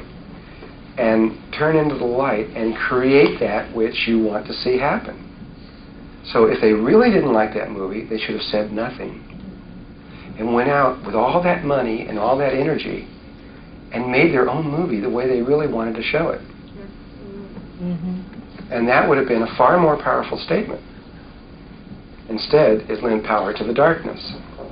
And that's the nature of the game. Whenever the light tries to stop the darkness, it makes the darker side stronger. But you see, now the roles have been switched. And the light is now stronger than the darkness. And it is the nature of the darkness to try to stop the light. And whenever the darkness tries to stop the light now, it lends power to the light. It's a different role because the balance of power is different. And you can see the very effects of this as the two polarities begin to build up by what happened in Russia, when the communists, the dark side, always tried to suppress the people, and it always worked. Until just recently, when they tried to suppress the people, and it just came right back at them, and was the very thing that caused the revolution in China, in Russia. The very people stood up and said, no, we're not going to do it anymore. And though it's not over with yet, and there's a lot going on, the very thing that would have normally worked didn't work. And so because we're in this unique flipped around situation, the Syrians and those that are working with this have opened up the whole thing, hoping that as we keep growing, we will all those that are connected to to another way of being where we love one another, that love will take over and will start guiding the events in the world. And the more the dark resists, the faster we would go. Okay, he's got an answer, a question over there. Maybe you got the answer.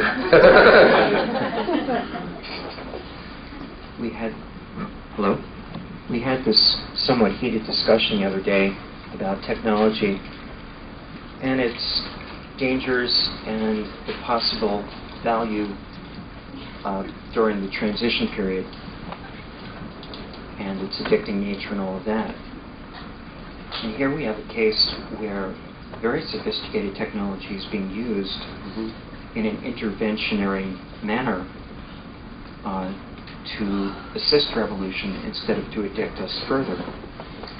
Now, it could be argued that it's simply extraordinary and that within a duality-based universe, this kind of intervention is okay to kind of get ourselves out of the problem. But from the way you're describing it, it seems that races not even involved with the Lucifer Rebellion are interested because of the speed of evolution that it's facilitating.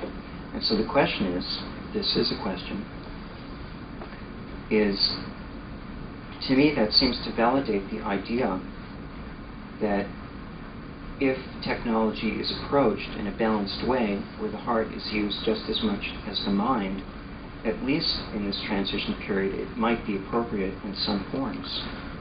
Well, like I was trying to say in the beginning, I'm not going to say that doing that is wrong.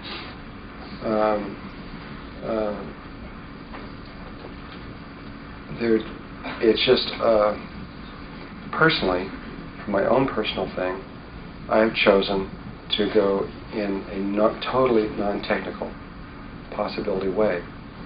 There is an integration taking place, it appears, between the Luciferian technical side and the non-technical other aspect side. It appears to be that it is the Lucifer Rebellion and it is the technology of that which seems to be triggering this situation. And it is beyond anybody here or anyone anywhere.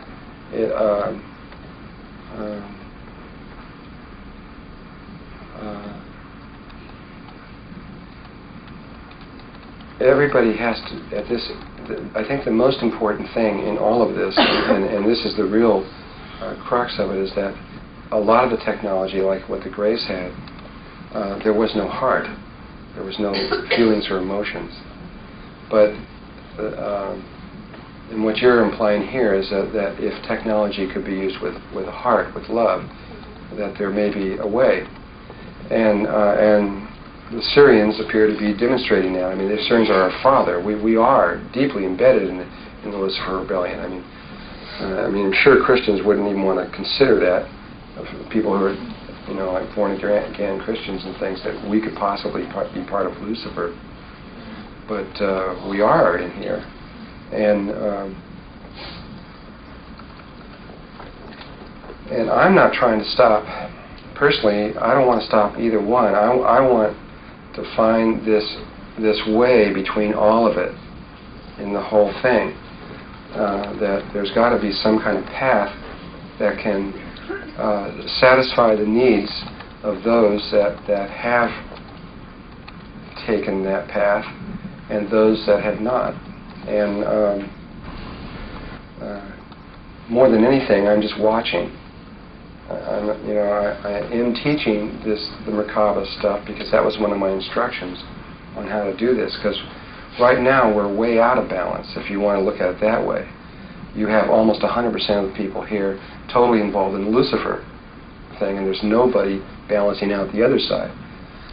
We only have about less than 8,000 people that have taken the path of non-technological aspect, which we call the Ascended Masters. And I really don't know what the answer is. I don't know where it's going to lie. I'm just like a reporter here, just saying, this is what's going on. This is what I see. And I'm trying to be a reporter with heart, hoping that there will be some kind of way that we can all come out of this in a good way. And I really don't think that, these people that are prophesizing right now, I don't think there's anybody that knows where we're going. I don't think anybody at any level at all, except for God himself or herself, knows where this is taking us. But wherever it's taking us, we're getting there real quick. We're not going to have to wait a long time on this one, because this one is like, right now, tens of thousands of years are going by every day on Earth, though we don't know it. And it's really going fast. Yeah. Do you have an idea of why these critical masses get reached and didn't they not? Not any. This is the first time since the beginning of creation this has ever taken place. So how can you ever... who knows? Well, the feeling is that there's another part of the program that hasn't been revealed to us that is holding this critical mass ignition back, so that all of them it's can kind of go like, rather than just a few. It appears to be moving more like cold fusion rather than hot fusion. It appears to be a slow reaction. It's a reaction, and it's moving like a reaction. It just isn't moving instead of a big... It's moving... Growing. Very strongly, very powerfully, very directively, continually, non-stop. No one's getting in the way of it, and it's just doing its thing, and it's never been seen before. That's all I can say. These two overtones that are full of all the observers, they're looking at a Christ consciousness grid around the Earth. Is that correct? Oh, yeah. Right. That's what they're interested in. Yeah. All right. My question is, are they apprehensive, or are they curious, or are their thoughts affecting us? And is there any chance that grid could be damaged? There's a tremendous sense of joy. Because you see, for so long, in the last 4 times that someone has attempted to do this, the last one being Lucifer, in the first 3 times, anyway, there was no answer from God and from all life. I mean, it just everything fell apart. There was pain, and it was horrible, and there was just simply no answer, silence. And since Lucifer has done this one, over the last 200,000 years, there's been no answer. It's been silence. And so the silent majority who's sitting there watching this is just going, when is God going to answer? And they were just going to wait to see what the answer was to this, because they wanted an answer to the situation. And now we're getting an answer. So we're really working with 2 layers of support around our grid then. What do you mean? Well, those overtones, or the people you're saying that are all here watching us, their support. Oh, yeah, they're cheering us on, for sure. Because they know that depending on what happens to us, they're going to follow right behind us. Because this is what everybody thinks is going to happen, It looks like whatever occurs there. It would be kind of like if you had a body and there was cancer in it, and suddenly an area in the cancer, and the cancer not being the black or the white side, but rather the situation, and suddenly a healing starts taking place. And everybody notices that there's this rapid healing taking place in a certain area. And it's really going very, very rapidly. So rapidly that it's extraordinary, never been seen before. And if the consciousness, the whole body's watching on it, the body's hoping that this situation will spread throughout and heal the whole situation. And so am I. I'm hoping too. If the Syrians are the... Oh, I'm sorry, I can't. You got to wave your hand, because all I can see is speakers. If the Syrians are our father element, and they are the dolphins and stuff, and the dolphins learned how to do the Merkaba over 200 years ago, then could that be the element that's really keeping us together if there's so many of them in the ocean? Wait a minute. You got an unusual situation with the dolphins and the whales. They have more than one kind of body form. On their planet, they have dolphins and whales and actually some other kinds of cetacean-type body forms, but they also have humanoid body forms. It is the dolphins, the ones in the water, have been able to extract themselves out of the technological side, but the ones on the land are still involved in the technological side of things. They're the ones that set this up. It wasn't the dolphins who set this up. Well, I know it wasn't those who set it up. What my point was that since there's so many of them here, and they are basically a higher race than we are because they're located on so many levels, couldn't it be them who are, at least in part, responsible for us getting so far? Well, about all one race can do to another race is they can't. I mean, the dolphins can't interfere directly with us. If we're going to do it, we have to do it ourselves. All they've been doing with us is just being a perfect example and loving us like crazy and cheering us on. There has been a few times where they've tried to give us answers to things, and stuff like this, when we've asked for answers. They were real involved with trying to get us to grow trees for a while and things like this, because they were scared, worried about that kind of thing. But and the whales, which are even a much higher evolved than the dolphins, their interaction is even less. I mean, they're going to interfere even on a lesser level than the dolphins will, from my way of seeing. But they can support. I mean, they're doing everything they can to support us. They're not leaving. Where a lot of the races are leaving and going to the higher dimensional levels. They're staying here real strongly, and they'll probably stay here. Knowing them, they would probably stay till the last minute before they left. Can you share with us, if you first came into a body one night before this, were you aware, or your awareness knew this was happening, and did you come in purposely to work with this situation? Can you share that? Well, yeah, it's a story, and okay, I'll tell that. It's about an hour-long sample if I do that.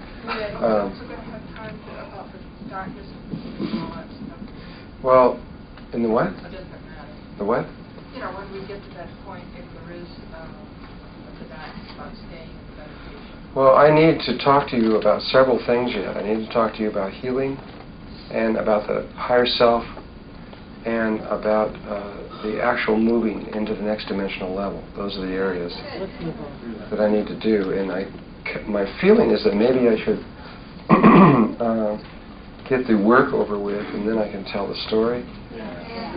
Some of us are leaving early. Anybody care how late when you? There's a couple of us that are leaving tonight, so. Yeah, they're leaving at 7. You gotta leave at 7? No, like 8. Close to 8. Well, maybe I should try to get all the informational levels in as much as possible. Stuff that's really important. And then after that, well, if there's time left, we can do that. The story of me coming in here is not really crucial. It's, but I mean, I knew the situation. I was pulled, just real quickly, I was pulled here. It was Shizat, Thoth's wife, who saw the situation was having a problem as far back as about 1450, maybe 1550 BC, and contacted me and others in Melchizedek consciousness. If you want to say me, I mean, can't quite put it like that, but anyway. And I was drawn down on a consciousness level, on an awareness level, you might say, to the earth a long time ago, and was asked to help in the Akhenaten thing, not in physical form or anything else this way. It was like an interdimensional communications. And then it wasn't until the year 1819 that I stepped into the Earth's dimensional levels. And it wasn't until 1850 that they took form. But I'll have to, if we have time, I'll try to explain that. But it isn't real crucial to know that. There's other things that are more important to know that we should make sure we get in here and on this film before we go on. It always seemed important as much as it had to be on a long time ago. You could take all that one. Yep. Well, from some certain levels, things are spherical, and time is spherical, and you could see the future as well as the past. However, occasionally things are interjected that change future, past, present, everything, and it changes the whole nature of things. It's rare. It's really rare. This is one of those times. And but the situation could be seen. It's just like even today, in 1993, you've got a person named Bashar, who is the channel from him? Daryl what? Daryl Anka, right. And Bashar is the resultant of the Gray experiment of the middle race that was developed between us and them, and that was projected evidently over the wall. So they made it according to Bashar, which is good. I want that to happen. They made it over to the other side, and then Daryl is coming from 300 years in the future back here to this time to try to make some tiny changes in things. And so it is just simply not as straightforward and as clear as it may all appear to be. Yes? I just have to relate this. I've been getting a lot of information that's not even hit me yet. It's just all like a bunch of symbols. It's like flashing in my head. Ever since I've seen that double helical pattern of that tree of life that you wrote up there when you first began talking about the Lucifer Rebellion, because that's the first time I've ever heard this information on the Lucifer Rebellion. Yes. And what's hit me then and keeps coming is that, and then you started talking about critical mass and that we have well reached the point of critical mass that is expected for the whole planet to reach another level. What keeps coming to me is that maybe there's a level far beyond what was initially expected us to go, and that there's a whole other level of critical mass that we're approaching. This is very observant, because this is what we now think is the case. Yeah, I'm getting that Lucifer is actually getting what he had designed to do. That plan is coming into effect in some way, in some form, some way, and I don't even know my concepts of God are expanded enough to understand this myself, but that in some form or some way there is a new God being produced. Well, it's not a new God. Well, like I said, I can't get the words right. But it's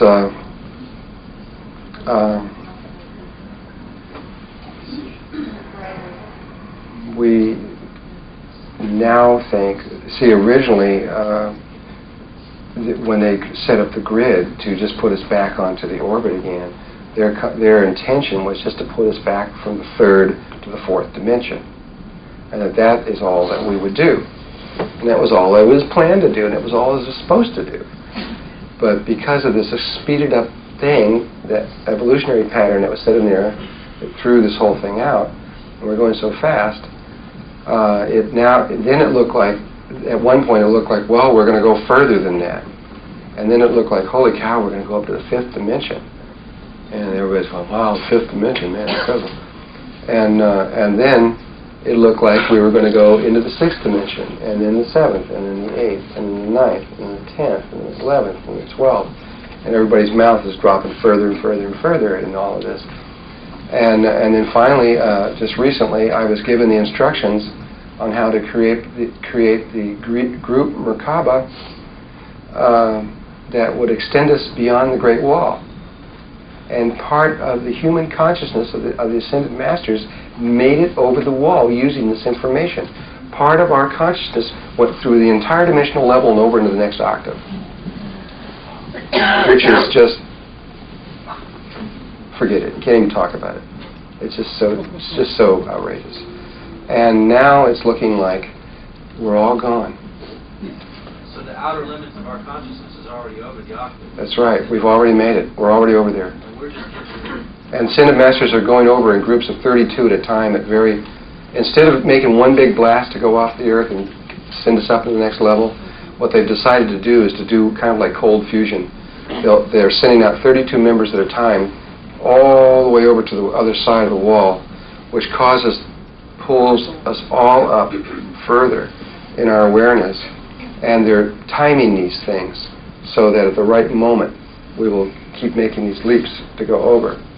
And what's looking like now is that very soon we will make the initial stage of going from the third to the fourth dimension, but today, anyway, it may change tomorrow. Today, it looks like we're going to spend about 2 years there, which is just enough time to become an adult, and then take off, go fifth, and that's it. Super streak through the dimensional levels. So that's thanks to Lucifer. We've been resisting. Now we're finding out that because of that, we can move a lot further and faster than ever possible. Well, on a more balanced way, it's really, if you have to give thanks, it's thanks to both the Dark and the White Brotherhood for their dance that they have. Because see, before Lucifer and before Jesus, there was no dance in the same way. There was a homogeneous structure. And when God polarized the two and made one on one side and one on the other side, He created a dance. And it's not a person or anything that did this. It is the very creation of the dance by God that has created this extraordinary situation that is now taking what has always been a very slow process into something that is super accelerated. Now, that not just because it's super accelerated doesn't mean that it's positive or negative, that it's good or that it's bad. It's all we can say is that it's different, definitely different. And the part about it that I'm mostly happy about is that what I can see taking place here is that it's now beyond any of the players. All the players in it, it's beyond Lucifer. It's beyond Jesus. It's beyond them all. It's beyond all of them. Everybody. Beyond the Melchisedeks. They're all sitting here going, they've lost control. They've lost control. Really. And God has stepped in. And something greater than all the levels of life, all the hierarchy of life, something greater than this created hierarchy has stepped forth and is expressing itself. And from my point of view, I just say, go for it. Yay. Because I'm not concerned about life and death or anything else like that. I'm concerned about healing on cosmic levels. Yes. Could this be because, this is kind of intermediate to what you mean, but that because so many people came to watch here, that they all became involved and their evolution became involved too, so that very, very that's why possibly. it's affecting such a wide... As far as the trigger, you're probably correct, because whenever you bring your attention somewhere, that focuses energy. And I mean, like we have a little instrument that can do this. I can shine this instrument on you, and you can think about that you're in your little finger, and then you can think your attention up your arm. We could track you on a computer screen as you're moving your attention around. You could sit there and watch on the screen as you're moving your attention. Though you're moving it in your body, you can see it on the screen. So you can see that it focuses energy. And so you can imagine, I mean, that was the part that I was real intrigued about, is that all of life, God created a situation that was so interesting that all of life had to look at it. And in looking at it, quantum physics will tell you the same thing. The person who creates the experiment affects the experiment, and because by the very act of attention of looking at the experiment. And so it's a rather interesting situation that has been developed. I think it's beautiful. I think it's great.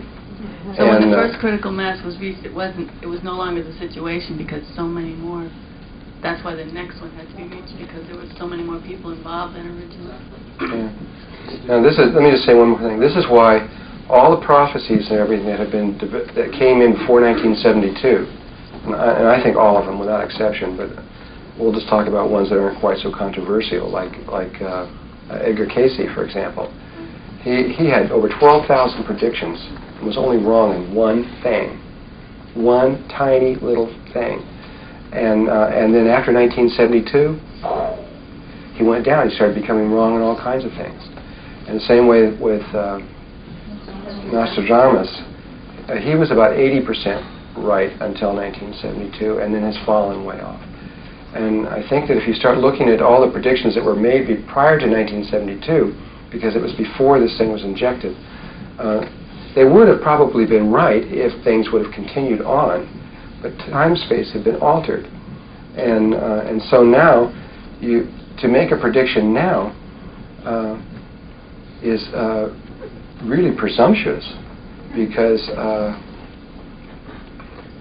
if you really see the situation, it's moving so fast and it's going, and you can't say, well, we're here now, and look down the time tunnel and say we're going to be here real soon, because who knows? We might not even be involved in time real soon. I mean, nobody knows. Nobody knows, and so your predictions could be anything. I'm not going to predict anything for sure, because I don't know. All I can do is, when I talk about these things that we're about to talk about, I can just say what I think, what I know usually happens. And I'll keep telling you over and over and over. It doesn't have anything to do with what may happen. But what I do believe is, many of the predictions were is that we were going to come into a very violent time. That there was going to be... Armageddon. Well, not even before the Armageddon, or no. Well, we were going to... two violent times.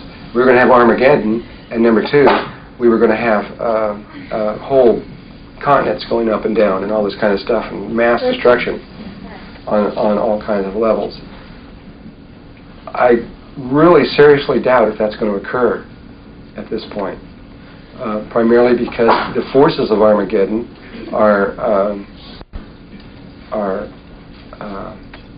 more closely aligned than they've ever been, though that may change, and also the fact that we are now the light is now stronger and controlling the events, where originally it was going to be that the darkness was going to be in control at the time. In other words, the chaotic aspect of ourselves.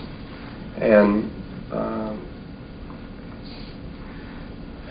I just think that we may find that we may create a situation that we move up into the time when the poles shift, and they will shift, I believe. But we may move into that situation with none of the normal violence that was associated with it. It may be very, very smooth. That has both a positive and negative side, too.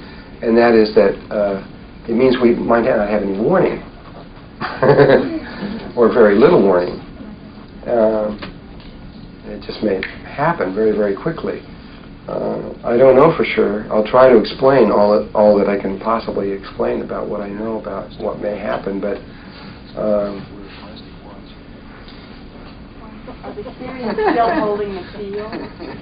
They're still holding the field, yeah, which they never dreamed, on all their calculations and everything else like that, they never dreamed that they would be able to go until 1993.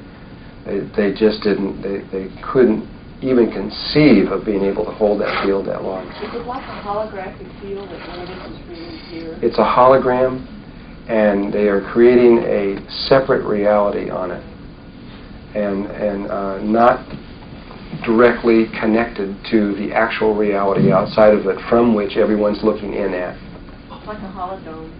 Yeah, it's like, or the holodeck on Star Trek, that kind of thing. Much more sophisticated than even what they were conceiving of then.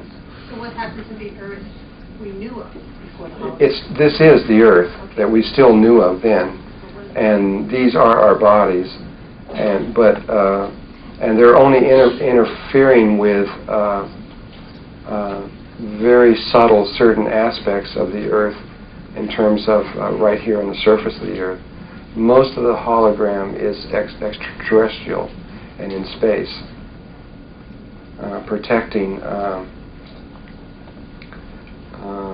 We can't do without exploding. We can't. That's the main thing. We just aren't ready.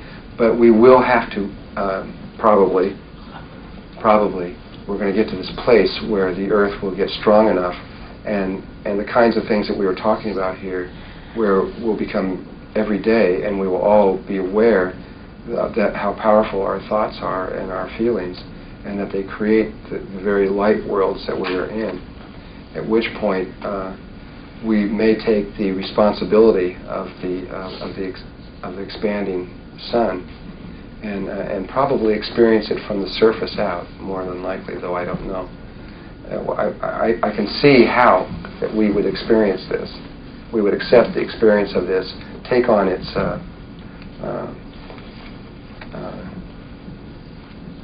effects, and go on from there. Because, see, the sun, if consciousness can tune to the heat of the sun, it isn't hot.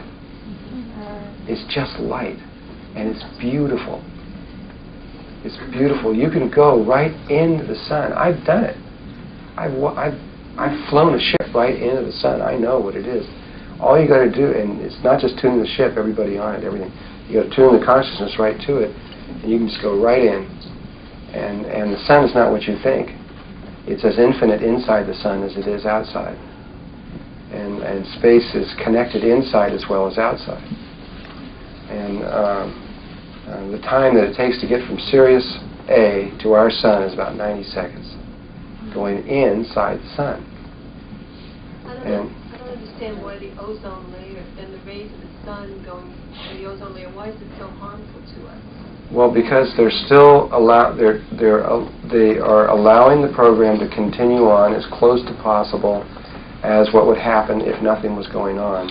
And so now it's up to us to try to change the programming back and revert all these patterns back. So there's no ocean that's polluted out there? That's just a movie? No, there is a polluted ocean out there. But because, see, the nature of the reality behind the hologram is very similar. It's also one that's a function that is really, remember, it started in nothing. It's just thoughts, it's just feelings, if you want to call it any of those things. It's psychic energy. It's the movement of spirit. It's what created the whole thing in the first place. So even what's behind what we call, if you're thinking like this is a hologram, and then what's behind there is real stuff, it isn't exactly that way. And so, is that when when the masters say that the relative existence is an illusion? Are they referring to the hologram, or are they referring to the duality? Most of the people who said that, and when they called it Maya, did not know or even conceive of the situation that we were in now. They were referring to the very reality itself, which is just light. It's illusion. And so what we have just done is create an illusion within an illusion. Okay, so the illusion behind the created illusion is an illusion. That's right. Okay, and that illusion is the duality of the self is separate from itself, the double helix. Oh. Yeah, I think so, from that point of view. Okay, so when God sent Lucifer and Jesus in two separate directions, it forced people to experience the duality, and it brought all these extraterrestrials and races from all over the world to this one spot to look deep within reality in order to find its way back to God. Maybe. I mean, I really don't know what God has in mind here. I mean, I can conceive of something that we might just be approaching something that no one has ever seen. It's not in memory banks. It's not in any of the games. It's not in anything. It's not in anything. You said it was out of Lucifer's control. It was out of Jesus' control. But you didn't name the third one. You didn't say it was out of God. No, it's not out of God's control. I don't think so. No, if it's out of God's control, we'd be in trouble. Because that's us on the outside of the system. But us out on the outside of the system, not outside of this system, outside of the other system, outside of the system, all the way outside the entire waveform universe and all dimensional levels, outside all the entire created infinite structure, outside of all of it. In other words, the guy watching the TV when you're watching that pattern up there, outside of that whole thing, that aspect appears to be what is interfering directly, and that's the part that it may be that we, before we created this whole thing, planted this little seed and started the whole pattern, and then at the right time, we on the other side put in the two components of the positive and negative aspects, knowing that eventually that would come down and find this little thing and do this little thing. But what the intent is beyond that, on the other side, where we sat before we came in, I can't second guess that. I don't know. I mean, I just work here. I don't. I don't have any control on those levels over there. I mean, because it is me from my point of view, but I have surrendered that to that aspect of me, and I'm here to experience what it is that I place myself into. And so, and we're all equal in this way. I just happen to have my memory at the moment, but you're all going to have your memory pretty soon too, if you don't already getting it. And at which point we all go back to one place back there. We're all the same. We're just reflections of each other. We're like mirrors. John Fuller, whatever happened to the Merkaba that went out of control, that they were trying to get back and stabilize? And where does it exist? Is it just in another space-time continuum? And will what we're doing here eventually neutralize that? Yeah, well, they themselves, according to the angels, will heal the situation. The Greys and secret government and all those that started that stuff, and the Martians from before, that whole complex. Life always wants whoever started something to clean it up, if at all possible, so that they can learn the lesson from whatever it was that did it, rather than someone else coming. Non-interference has always been the best wisdom in all this stuff. And so, like when I saw Duncan, I saw exactly how to solve his problem. I could have probably done it in maybe 5 minutes. But they wouldn't let me touch it. And then later I asked why, and they said because they will solve their own problem right at the very, very end of this whole thing. They will figure it out. And so I let it go. This is the same way in healing. When we start talking about healing, you got to ask permission and get permission from the person, and then from my way of looking, from their higher self, in all these ways. And what's happening when I used to be involved in healing, about maybe 40 or 50% of the time, at least 50% of the time, I would get a no. Don't interfere. And but about 50% of the time, I would get to go ahead. It was okay. And I've been noticing that as we become more and more evolved here, that I keep getting permission less and less and less and less and less. And now I hardly ever get permission. Hardly ever. I ask, nope, get out of the way. Because people, and I just got permission recently from one person, the first time in over a year, from this about 75-year-old man who has cataracts, and I couldn't believe that they said I could have permission to do anything like this. But generally I get an absolute no on everything, because we all have within us the ability, really have the ability to deal with a situation, whatever it is, and in the dealing with that situation, we gain our strength. It's like I had a woman, a friend of mine,